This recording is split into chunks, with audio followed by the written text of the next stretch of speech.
Welcome to another episode of Candid Conversations. Nobody ever quits their job to start a boring business. That is why we invite industry expert and business owners onto the show so they can share their story. Today, we got Gerhard Waldaue. He is the MD of jackspaint. Welcome to the show, Gerhard. Yes, good morning, Charles. How are you doing? I'm doing fantastic. And Gerhard, we were just chatting off air, and I know you have so many stories to share. That's why I said, let's start recording straight away, because the listeners will really, really enjoy this, because I know you're going to be sharing your testimony, a message of hope, and how we can try to get through this one day at a time. But before we get to that, can you just please give us a little bit of a background? I mean, I know that you joined the company back in the early 80s because of the co-founder's son, Martin, and both of you guys were soccer players in the beginning. That's how you guys clicked. Am I right? Yeah, that's correct. Yeah. I met Martin in the 80s, mid 80s, and he was a professional soccer player. I was also a soccer player, and he played for South Africa, in fact, and he then went to go play overseas in America. And I played here he played for Highlands Park. I played for Germiston Kellys, but he was 10 years older than me. And yeah, in fact, I used to go and watch him when I was a lot younger, so I used to go watch him, and, they were always our sort of heroes in those days, the soccer players. And yeah, and we met and we just clicked, it was just like we had known each other for years. No, it's a pity that back then there's no YouTube, because I'm pretty sure it'll be really great to show his kids or his grandkids like what Grandpa used to do, right? That'll be really, really cool. Yeah, technology's changed. I mean, in those days it was completely different, I mean, when you talk about drive-ins today, like in those days, people look at you like, what are you talking about? We used to go to the movies and, I'm talking 30, 35, 40 years ago. I remember, I remember in the mid 80s, that's what we had to do. We stay in the parking lot, and then my parents do something funny with the radio. I don't know how they connected. Do they give you a connecting to your car or ignition? How did it work? I don't remember. No, you used to just get like a little speaker thing, and it used to be on a pole, and that speaker sort of clipped into the windscreen, and then you just switched it on, and it used to crackle a bit and whatever, and then you'd watch on the big screen, and then in the way there, and yeah, it was authentic. But when you tell the youngsters today, they don't even know what you're talking about. Technology has changed. So Gerhard, please just give us a quick, a brief interview. A brief intro. So you joined the company in the mid 80s, and I believe back then was only 2 to 3 stores, and now today is Correct. over 100 stores. Can you just walk us through the journey? I know it's basically summing up your 30 years in a few sentences, but let's give it a crack. Okay. Well, when I joined Jack's, we had the 2 stores, and we then had, there were 3 owners. There was myself and Martin and another partner, Gerald. And we eventually landed up all running our own stores. So there was one store in Orange Grove, one in Highlands North, and then the other one that I ran in Germiston. And from there, we actually had managers that worked with us, and we started doing JVs with them. So we opened up stores with them on a JV basis. And once they got on their feet, they then bought us out, and that's how we actually grew the brand, and we started franchising. And yeah, and we just grew from strength to strength. And yes, we as I say, it's been an interesting journey, but we've also felt that during that time, people didn't want to travel anymore. People, these little strip malls were opening up in different areas, and people didn't want to travel far anymore to go and buy a product. So we went to the people, and we realized that we needed to do that, to actually go back to the people. How did you find out that people didn't want to travel? Was it the foot traffic getting less in the big malls? How did you guys pick that up? Yeah, you could see. I think the cost of living as well, was going. There was a time, I think interest rates were sitting at 20-odd%. People wanted to save money. They didn't want to travel too far. In the early 80s, there weren't that many shopping centers around, but then you got more and more of these strip malls opening up, and people quite enjoyed that, from a convenience point of view. And we just saw that people were shopping more and more in the areas, and hence why we went to the people rather than them have to travel that far. You know, I mean, we used to have people coming from Pretoria to come and shop in the likes of Orange Grove or Germiston. Wow. You're not going to get that today. You know, they're going to shop in the areas. You know. Wow, that's wow. I can't imagine that, driving all the way from Pretoria to Orange Grove to buy paint. I really cannot imagine that. It used to happen, you know.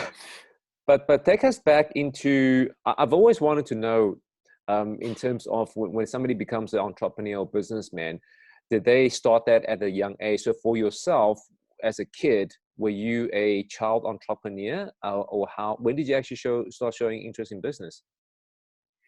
Yeah, I'm going to share something now, and it's sharing my soul here, but it actually started, you know, we were brought up very humble beginnings and whatever. And, you know, as kids, I don't know if you recall a thing called the Rand Show. Yes. It used to be, in Milner Park. And all we wanted to do was go there because it was exciting. And it was, you know, they had a big playground, etc. And to actually get extra pocket money, what we would do is, you know, some of our neighbors had lots of fruit trees. And a lot of the fruit used to fall on the floor, you know, and it was just wasted there. So we just did them a favor by picking up all that wasted fruit. Did you ask them for permission? Let me put it was a long time ago, so I can't really recall that. I don't think so somehow. But what we did is we'd put it into packets, and then we'd take it to the station, and we'd sell it, you know, and we had, and that's how we had made pocket money, you know, and we used to go to that's the very smart. Stuff like it. What kind of fruits are we talking about? I mean, what peaches? Okay. Peaches. Yeah, that was peaches and mulberries as well. We used to pick mulberries. We had a mulberry tree in our yard as well. So, and we also had a couple of fruit trees in our own place. And then we used to sell it because there was an abundance, and I mean, it was just lying all over. So we thought, okay, and that's, I think, where that thrill of actually buying and selling, I think that's where the bug bit in those days. And I mean, we were very young. So tell me, what did you grow up? Where did you grow up? Where did this happen? Is this in Pretoria, in Joburg? Where did this happen? No, I grew up in Germiston, funny enough. Actually, when we were very young, I grew up in a place called Marlins, which is a suburb. It's near sort of Primrose area. And then from there we moved to Primrose, to close to Dormview. And that's why I went to school there, and I grew up there, you know. And so I played my football at Germiston. I'm a Germiston boy, as they say, you know. I grew up and bred and went to school there. And just to touch on, like, I'm having a good laugh because what you said now about so think about it. You get your basically your cost is zero because this fruit is on the floor. It's Zero good margin. Exactly. It's good margin. Yes, cost is zero. And these days you can brand it as organic, right? And then you can sell it for higher profits. That's brilliant. Yes. The only downside is it will be seasonal. That's the only downside. Correct. Yeah, you got seasons, but it was an abundant season. Exactly. There was a lot of high margin. I love it. So high margin. The best margin you could ever make.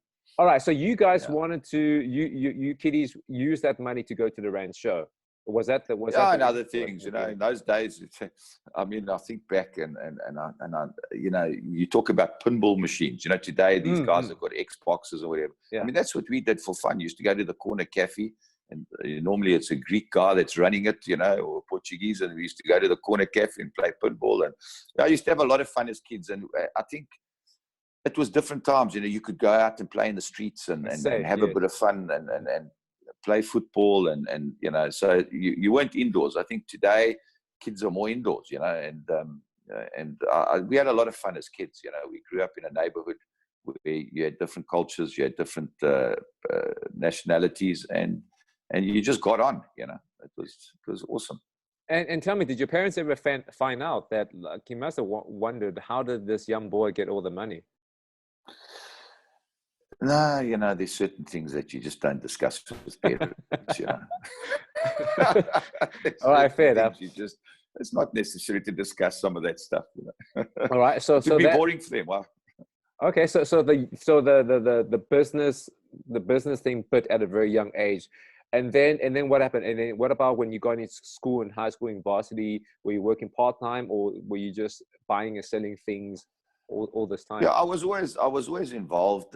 My dad had his own business. He was a plumber and central heating engineer by trade. Not that they needed it in South Africa because it's too warm in South Africa. You don't need central heating. But he was a plumber, and he had his own business. So I sort of grew up in a family that that he worked for himself. My mom was a house executive. She looked after us and she looked after the kids in the household. Okay. And and at an early age, I mean, my dad, would get us involved when we were building our house. I mean, we were laboring with him. I mean, he taught us many things. He literally built his own house. I mean, from bricklaying right through to everything, and that's how we grew up. And during the holidays, I used to go work with my dad in the business.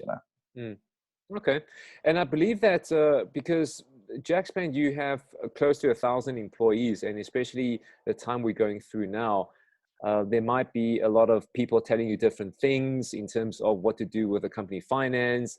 So I believe the faith will come into it. So in a period like this, I believe you also have a journey while you're being on a journey. How does faith and business go hand in hand? I mean, or were there any times that you had to go against the grain to say, no, this is not what my faith says, so I'm going to say no? Were there any situations like that? Yeah, definitely. I mean, if I go back a couple of steps, I mean, it was actually the business that brought me to my faith. I had to be brought to my knees for me to realize that I needed God in my life, And I mean, just going back a couple of steps, I never grew up in a family that used to go to church. My father said, if I want to go to church, I'm more than welcome. And in those days, I was a footballer. All I wanted to do was play football. So I never went there. I never had a parent that sort of pushed that sort of aspect of it. And it was only when I had my own business and when there were certain things that happened that actually turned me to the Lord. And that's when my whole life changed. And that's why I say I actually don't know how people survive in times like this without faith. So this is during the period that you were already at jackspaint or previous business where this happened? No, I was already at jackspaint. Yeah, I was already at jackspaint. It actually started. My daughter was a couple of years old. She must have been about 6 years old. That's where this whole concept started. And I was always quite involved at the schools and stuff like that. I always like to consider myself as someone, that sort of put back into the community. And I landed up opening my big mouth one day at a parents teachers meeting, and I challenged the then chairman. And bad mistake, but anyway, he was a lawyer, and when I did challenge him, next thing I got a call that evening, and he said I need to come to his house, and I thought, oh, geez, this guy's going to sue me now or whatever. And what did you challenge him on? He said, the fundraisers had X amount of funds for to do a project at the school. And my wife said, come with me to this function. I want you to support me. And I really wasn't in the mood to go with. But anyway, I just went to support. And he was quite a strong-willed character, this guy, obviously being a lawyer, etc. And they'd raised the funds, and they were going to use it for a basketball court, which was the initial idea, which was a great idea because it was a new basketball court, etc. But I'd seen what the toilets looked like. And the toilets were not in a good condition. And then I challenged it. I said, listen, surely we must get our priorities right. I mean, let us get the toilets fixed. And then we can always do the basketball court maybe later. And then we had a little bit of a disagreement. And I said, have you actually been to the toilets? And he said, no. Well, then come with me now and let's go and have a look. And then you can make up your mind, Anyway, cut a long story short, he understood my logic, and hence why he phoned me that evening and said to me, come to my house. I need to see you. And I thought, okay, the guy's going to give me a earache. And he said, you're the first guy that's ever challenged me. And I said, but let's be quite honest. I mean, you've got to be a bit brain dead to think that takes priority over clean toilets, And Anyway, we actually got on. He was actually very good for the school. He was a great ambassador for the school. And before I knew it, he seconded me on as vice chair, and I ended up serving as chairman for 11 years. So that was my sentence for opening my mouth. Okay. All right. And that's where my journey started. You know, I got involved with the kids and the parents of the school, and you actually get to know the people quite well. It's quite an intimate thing. And where I had my first encounter with the Lord was actually during that process. And there was a family that I knew quite well, and they had a bad car accident, and one of their kids died in the accident. And I knew the kid very well, and it ripped my heart out. I mean, to go to a funeral and see a child of a couple of years old, I mean, it absolutely destroyed me. And I got home after the funeral that night, and I was angry. I was angry with God, because I believe, I said, God, how could you? And now the irony of it is that I didn't believe in God, but yet I blamed him. It doesn't even make sense. I mean, how can you blame someone you don't believe in? Yeah. And I was angry. I had a place there at my house where it was a sort of a bar area. And in those days, I still drank, and I drank more than I should have. Let's put it that way. A lot more than I should have. And I was angry, and I was venting with God, and I was saying, if you are a God, how do you allow this little girl to die? I mean, because there was something angelic about her. I think today, if I think back, she might have even been an angel. She had just an angelicness to her. And that night, anyway, I can't remember what time in the morning, I was obviously passed out in my bed, and that's when I had a visitation. I believe was Jesus. What I believe was Jesus. Was it in a dream, or it was? I believe it was a vision, because the Bible says young men have visions, old men have dreams. I was still a youngster then, so I believe that it was a vision. But it was weird, because I was sort of asleep, but I wasn't asleep. It was like a semi-comatose state. Doesn't make sense. But I remember this figure standing in front of me, and this figure was white. Now, I'm in the paint game, so I understand what white is, but this whiteness was like a translucent white. It was like a see-through white. It was bright, and it was like looking into the sun. But, when you look into the sun, you can't actually look into the sun. It's too bright. So you can see the outline of the figure, but you actually can't see the actual person. And I can't remember the exact words that he spoke to me on, but all I do remember is the love that I felt him speaking to me was 1 trillion times more love than I actually have for my own children. Wow. Now, if I tell you the love I have for my own children is unexplainable. I have 6 kids. I love them all dearly. So for me to explain that love, the Bible says the love that he has is so deep and so wide and so high. And I felt that love that night, which was unexplainable. I actually didn't want to leave that situation. I didn't want to move away from it. I wanted to be in his presence. And that is when I realized, okay, there is a God. But I woke up the next morning, and then I tried to discount what had happened that previous night, because, my life was starting to do well. I mean, I had the branches were starting to multiply. My business was doing well. And I didn't need any complications in my life. Everything was fine. Everything was fine, So I just felt that I didn't. Anyway, but I had this niggling thing in the back of my head all the time saying, okay, what happened last night, Gerhard? What happened? Did you tell anybody about this? I didn't, because I thought everyone would think I'm mad. Everyone would think I was, I was loony. And everyone would say it was the alcohol, because you were just drunk and you were hallucinating. And that's what I try to convince myself. I try to say, it was just the alcohol. And then I felt that love come through, and it overwhelmed me through my heart. And it was like the Lord was saying, no, I was there with you. But, my life at the time, as I said, was doing well and whatever. And I discounted, and I did nothing. I didn't tell anybody. I just left it, because how old were you at the time? Life was good. 30s, 20s? I must have been in the mid-20s. Okay. Late 20s, somewhere around there, in the late 20s. And I did nothing. I carried on. I was involved at the school. I like to believe I was a decent, sort of half-decent human being. I did my things for charities or whatever. But I never felt fulfilled. I always felt there was something missing And I could never put my finger on it. So once you had bought your new car, after the 4th day, that new car doesn't mean anything anymore. It has no meaning. So there was something that was empty and that was missing in me. And then in 2010, that's when my life changed. 2008, 2010, with the economic crash, I think happened in 2008. Yes. Things were getting really tough and that type of thing. And we had a supplier, I'm not going to mention names, but we had a supplier that was manufacturing our home brand, which was called Panache.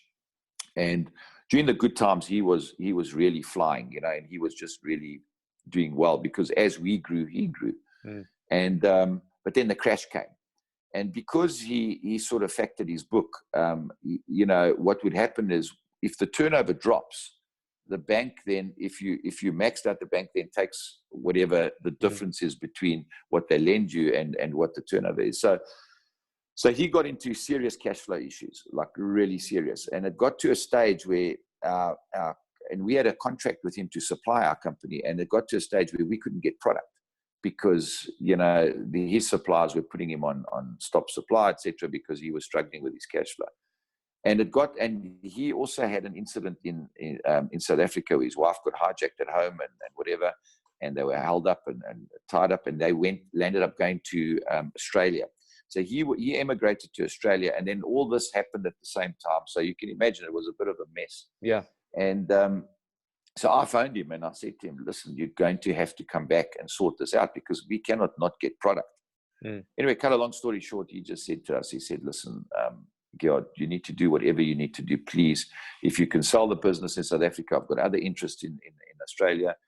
Can I try and help him out? So anyway, I went and I found a suitable buyer. I'm not going to mention the name, because what they did didn't turn out too well. So I'll just keep that to myself. But this company obviously wanted to get our contract, because it was a huge value, and we were prepared to give it away for R1.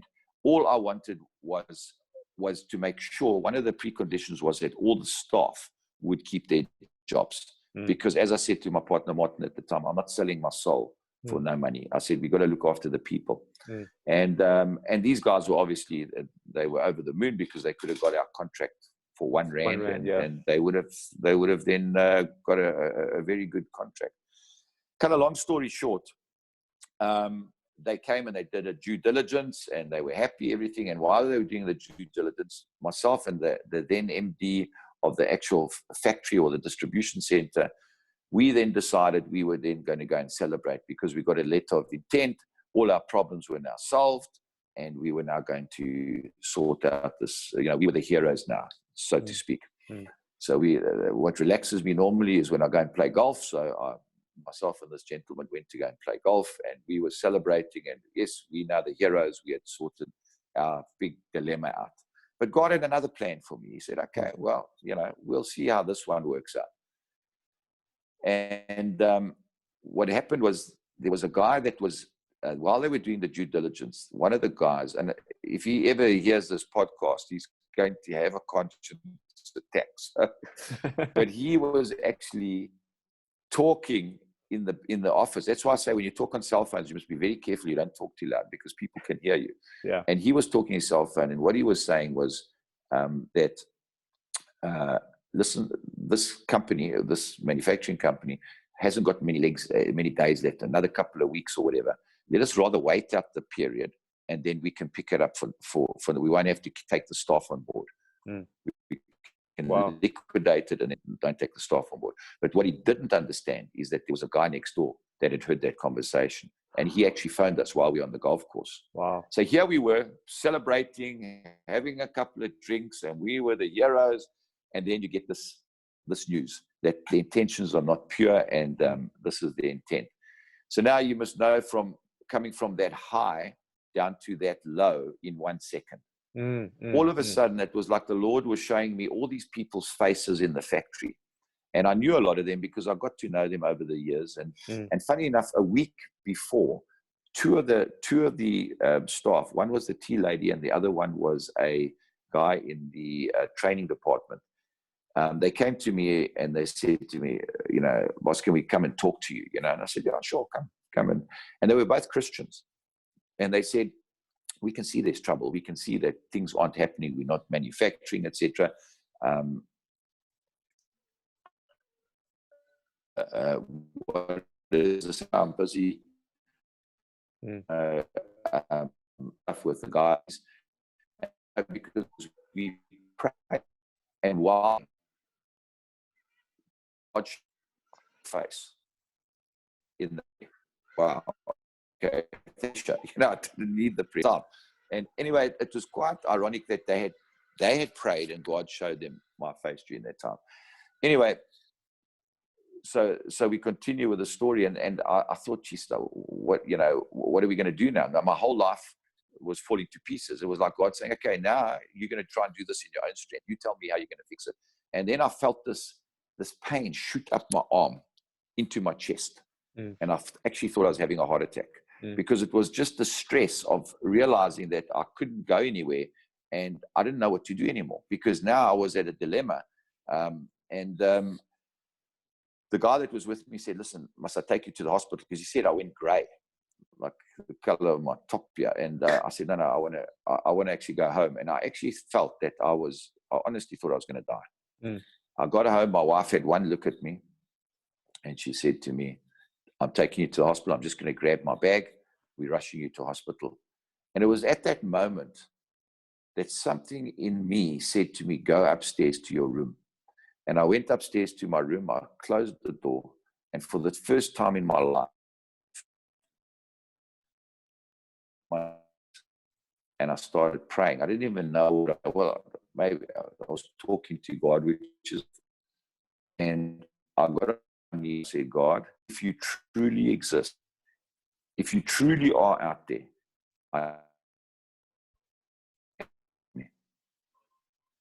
and then a peace of God come upon me. I cannot explain how that felt, because it hit me like a ton of bricks. I felt that peace come over me.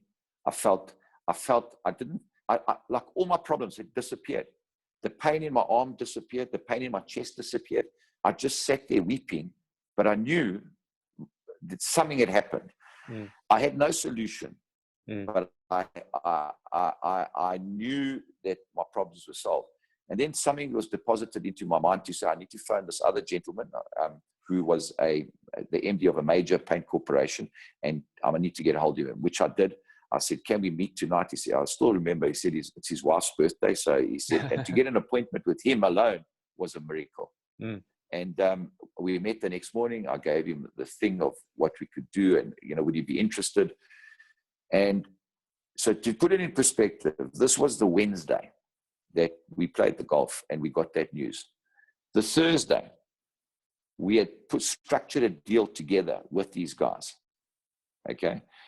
That Thursday afternoon or the Friday morning, they had sent a whole lot of raw materials.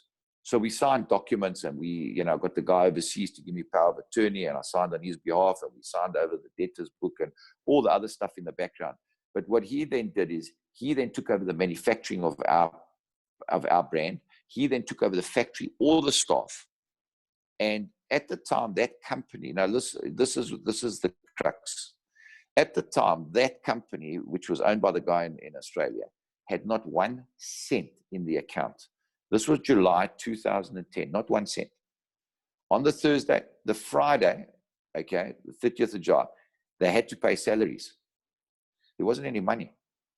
This company deposited money for salaries into the account at 3 o'clock, I think it was in the afternoon.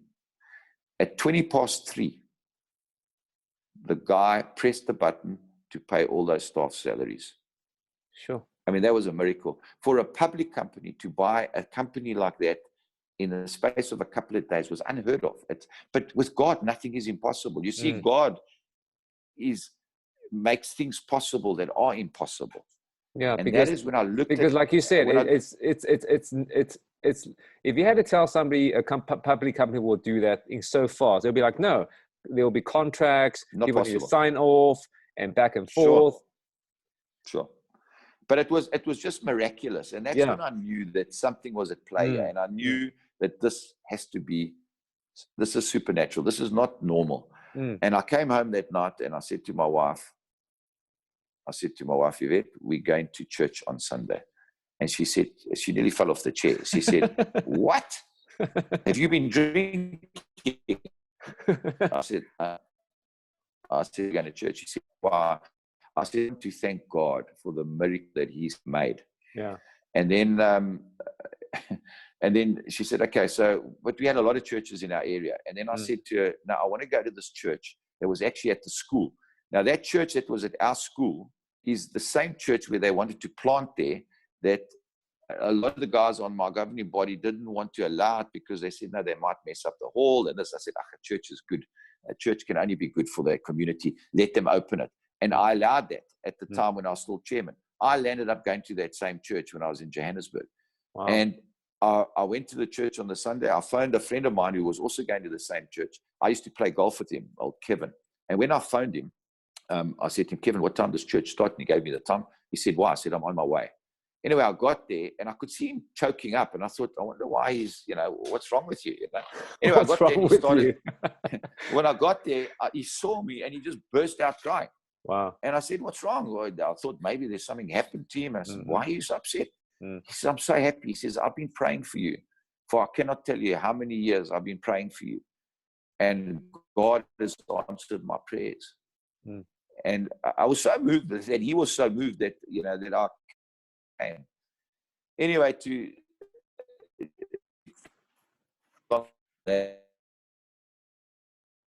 want to laugh, which I did, I gave my life and to the Lord. I didn't see the heavens open and I didn't see angels descending. So there was nothing, it was a beautiful occasion when I gave to the Lord.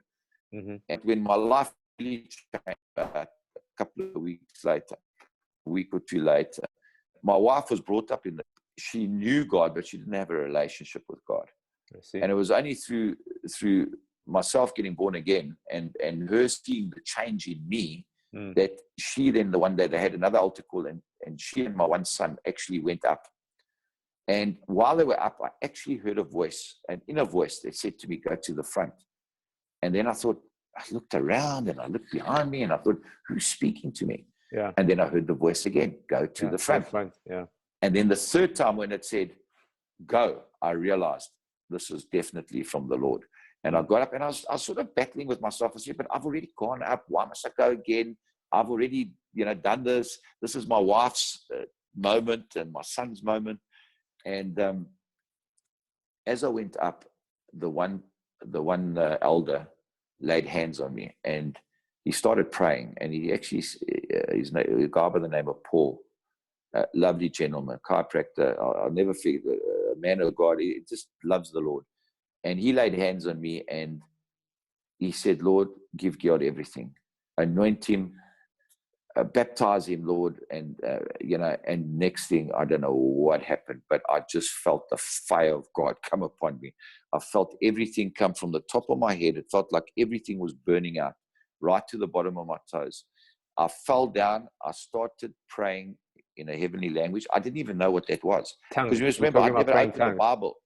Praying tongues. I didn't even know what that was. I'd never opened the Bible. I didn't know the difference between Noah's Ark and anything, So I knew nothing. So for me, this was strange.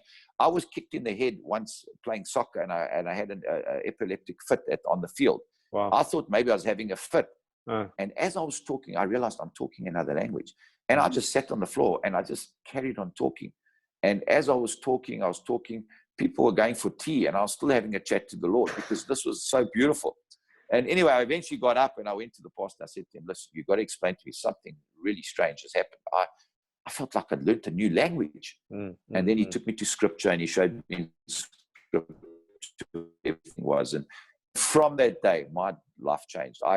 The next morning I had meetings in my office and I said to the people I met, I said, listen, guys, I don't know much about God. I don't know much about Jesus. But I can't tell you it's real. I can't tell you that he's alive.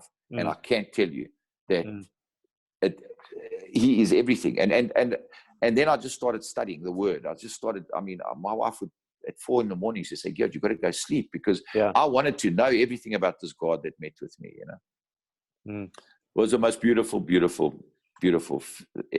that's ever happened to me. That is a very, very awesome testimony. I've heard many testimonies before, and I must say every single person's one is very unique.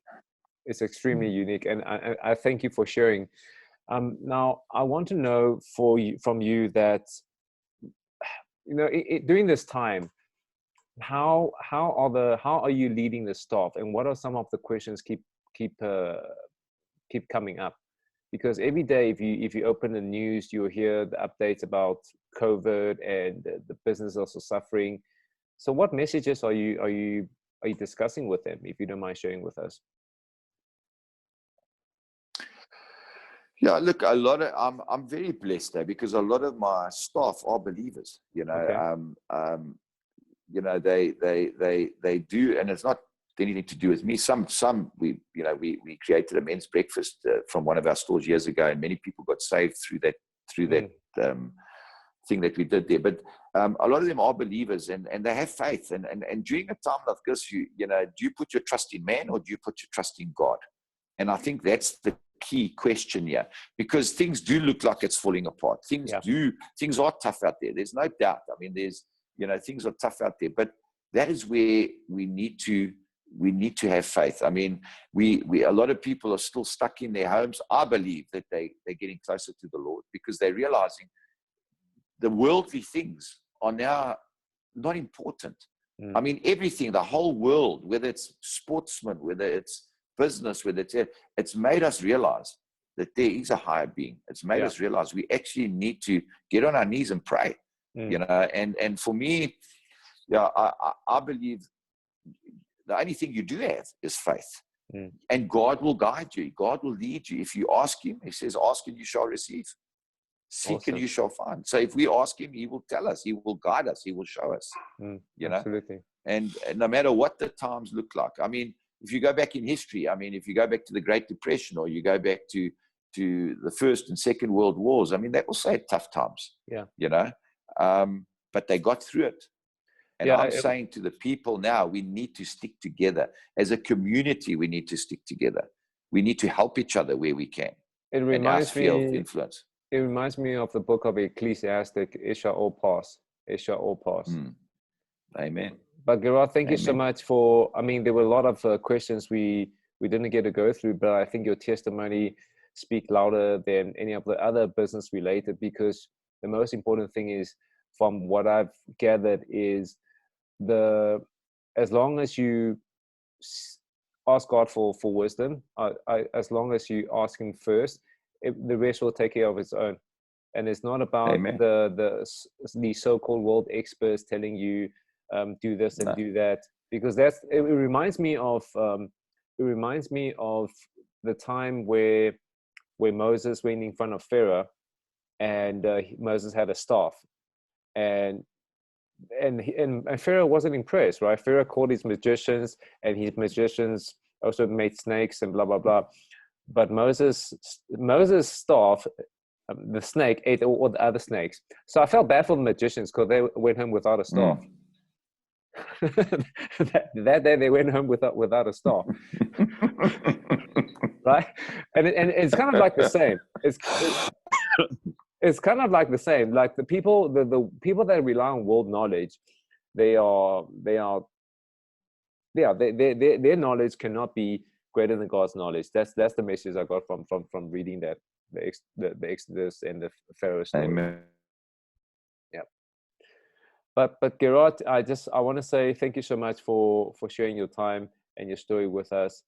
And I really hope and I believe the listeners will. It was an absolute pleasure. Will get encouragement out of it. And subscribers, listeners, if you enjoy it, please please download, please share. We want to know what you think, and keep on listening to the show. And Gerhard, may you have a good day further. Thank you very much, Charles. And you too. All the best. Thank you. God bless.